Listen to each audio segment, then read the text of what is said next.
right, everyone. Well, this is the first installment of a series of short videos regarding the ARCGIS class that we're doing this summer.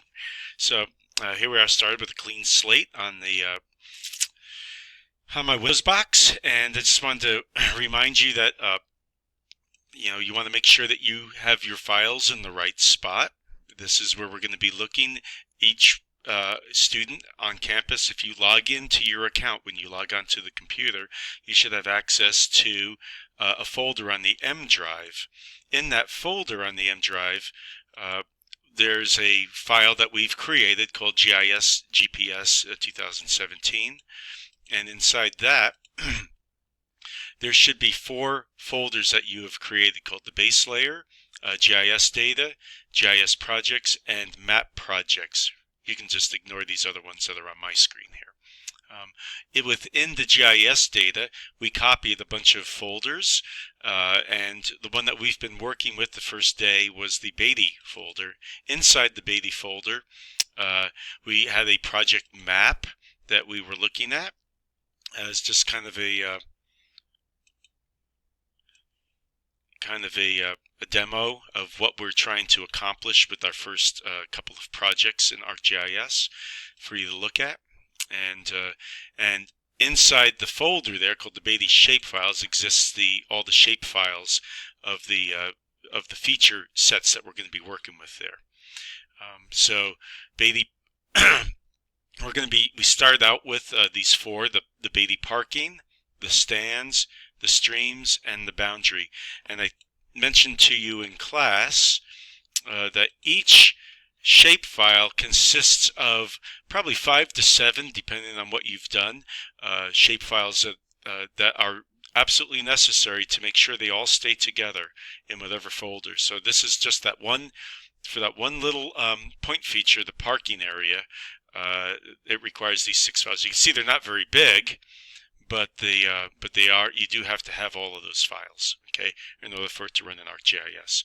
So, making sure that you know where you're going to be going to find your data, we can go ahead and open up ArcMap. And it may be you may have to go to the Start, ArcGIS, and then ArcMap, and give it a second for it to go through the loading process. Probably should have had this loaded up already. I'm going to halt. So I waited for a couple of seconds here, and ArcMap loaded up.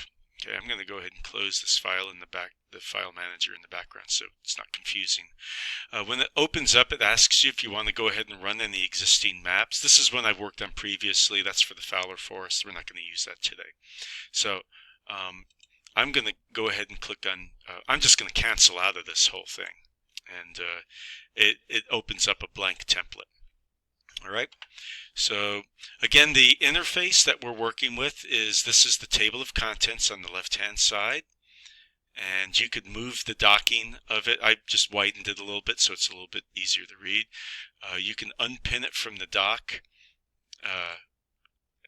or you can move it around if you want. So there's all kinds of things you could do with the table of contents. And the other thing I pointed out to you in class is that you have these menu items. We'll be covering a number of the things that you could do within the menus. And then there's also one or more toolbars that you may have. The standard toolbar is some basic things that will allow you to open up folders and stuff like that. It's also where you can open up Arc Catalog and Arc Toolbox, which we talked about a little bit today.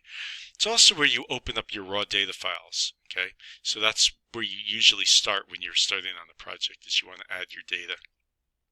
And so I'm just gonna put that back over here where it was before. And then there's another toolbar called just the tools, and that's where your zoom in, zoom out, and pan, and your select features are available in there. Okay, so I'm going to open up some data in here, get my table of contents where I can see it. And first, we talked about being able to add data, and the first thing that you want to do when you're trying to add data is make sure it's pointing to the right folder. In order to do that, you go to Connect to Folder, and in my case I'm going to go to Computer. I'm going to go to the M drive with my folder, and I'm going to select the GIS GPS folder just to start with, and I hit OK. So it points to that folder and all the subfolders that are in it. Our GIS data is buried in this one, and in the Beatty and Beatty shapefiles. So here are the 4 that we're going to use. These other 3 are ones that we actually create. These other 4 are ones that we created in class today, so we're not going to mess with those right now. But here we have a number of different folders, shapefiles that we're going to bring in. And if you remember, it brings them in such a way that it typically centers the largest of the files, which happens to be in this case the roads. It puts it in at such a map scale that it completely fits. All right. The other thing we did at the beginning was also to load up a aerial photograph, streamed aerial photograph, and I did that by clicking on Add Data, Add Base Map, and then we selected this imagery in the upper left-hand corner. I highlight it, I click Add, and it loads up in the background. ARCGIS is smart enough to realize that this is a large file, so it's going to stick at the very bottom of the table of contents, and it's going to draw everything on top of it.